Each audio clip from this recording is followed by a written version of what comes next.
If you've been following the PGA Tour this week, you probably felt that weird mix of excitement and shock that only golf can give us.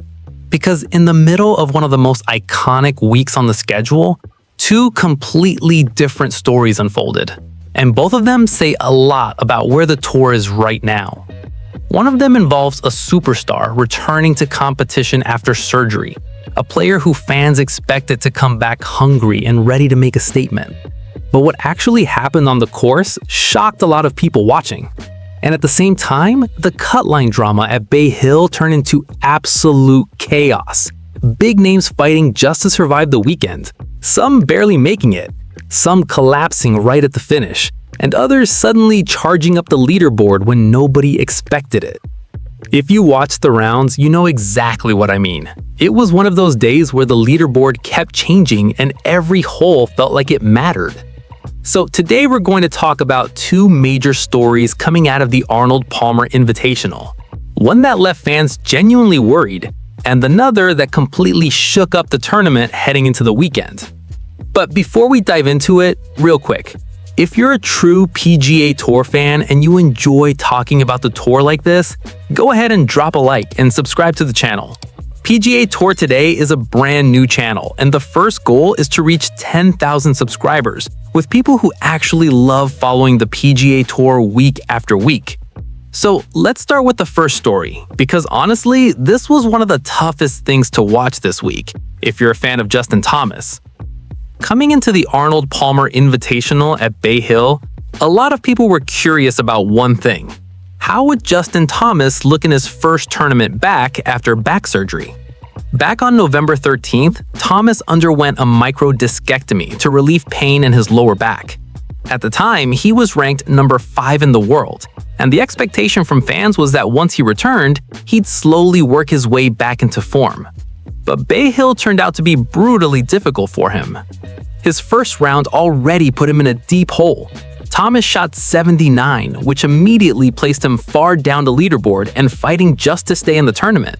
And if there were any hopes of a miracle comeback in the second round, those hopes basically disappeared with the very first swing of the day. Thomas snap-hooked his opening drive so badly that the ball ended up in the brush closer to the driving range than the fairway. After taking a penalty and punching out, he walked away with a double bogey right out of the gate. From that moment on, the round never really recovered.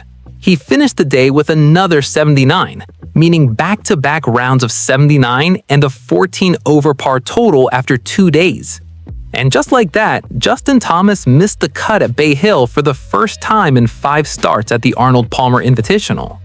That alone is surprising. But what makes it even more unusual is how rarely Thomas misses cuts in general. In the entire 2023 season, he only missed 2 cuts in 21 starts. And across his whole career, there have been 5 seasons where he only missed 2 cuts total. So seeing him finish last place this week definitely caught a lot of people off guard. Across those 2 rounds, the scorecard told the story. 5 double bogeys and 9 bogeys. After the round, Thomas didn't try to hide his frustration either. He said, "I expect more out of myself. I don't think there's any situation where I feel like I should shoot 14 over par for 2 days." He also admitted that the nerves were real in that first round. He said he was very anxious and very nervous, which honestly makes sense when you haven't played competitively for a while and you're coming back from surgery. But even when he felt more comfortable on round 2, the shots just weren't there. Another big issue was the putter. Thomas said he putted terribly for both days, and when you combine bad putting with missed shots on a course as tough as Bay Hill, things can get ugly fast.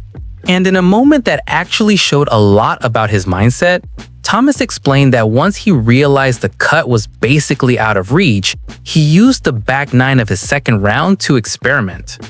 He said there's no better place to try things than in competition, and since he had nothing to lose at that point, he started testing a few adjustments during the round. Not exactly the situation any player wants, but honestly, it might still help him moving forward. Because the next stop on his schedule is the Players' Championship next week, and that's one of the biggest tournaments of the entire PGA Tour season. Thomas also said he's trying to give himself a little bit of grace, considering how long he had been away from competition and how difficult Bay Hill can be even for players who are in peak form. And honestly, as fans, that's probably the right way to look at it too. Coming back from surgery is never easy, and Bay Hill is one of the toughest tests on tour. But still, seeing a two-time major champion shoot 14 over par and finish last definitely raised some eyebrows this week. Now the big question becomes, was this just rust from being away, or is there something bigger going on with his game right now?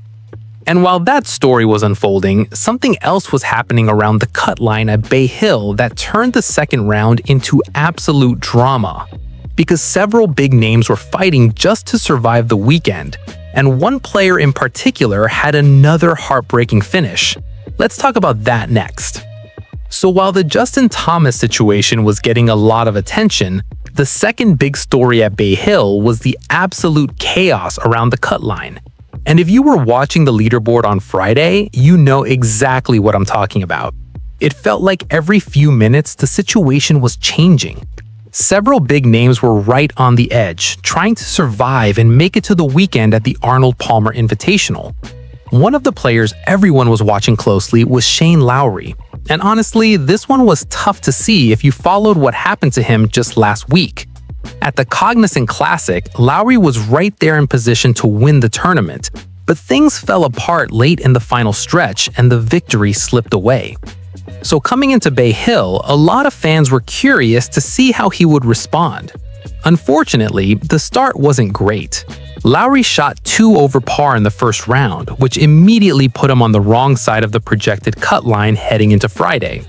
And then, when the second round arrived and he needed a strong finish to stay alive, things went wrong again right at the end.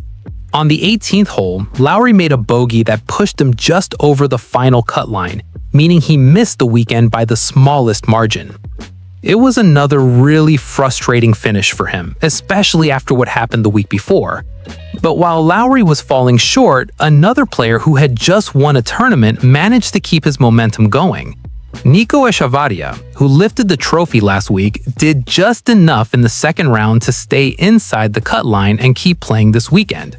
Not a dominant performance, but when the course is playing as tough as Bay Hill, sometimes just enough is exactly what you need. Another big storyline on the leaderboard involved Rory McIlroy. Rory started the tournament with an even par round on Thursday, which was solid but didn't really move him up the leaderboard. But then on Friday, he completely changed the picture. McIlroy made a strong charge and rocketed up the leaderboard, putting himself right back into contention heading into the weekend. And when the number 2 player in the world starts climbing like that at a course like Bay Hill, everyone starts paying attention. Then there was Jacob Bridgman, who has quietly been having a very strong season. He currently sits 4th in the FedEx Cup standings, which is incredibly impressive. But even he needed a strong second round just to make sure he'd be around for the weekend. And that really tells you how difficult Bay Hill was playing this week. Other notable names fans were watching during the second round included reigning US Open champion JJ Spaun, along with Tommy Fleetwood and Chris Kirk, all players who had eyes on the cut line as the round unfolded. Now here's where things get interesting when you look at the numbers behind the cut. The Arnold Palmer Invitational started with 72 players in the field. Normally, 50 players are guaranteed to make the cut and play the weekend, but that number can increase because of ties. There's also a rule that allows players who are within 10 strokes of the lead to continue playing. This year, when everything was finalized, 52 players made the cut at 2 over par. Just for comparison, last year, 51 players made the cut at 4 over par, which shows just how tough the conditions were this week. 2 over par being the cut line at Bay Hill tells you everything you need to know about how demanding that course can be. And when you step back and look at everything that happened Friday, it really felt like one of those classic PGA Tour days.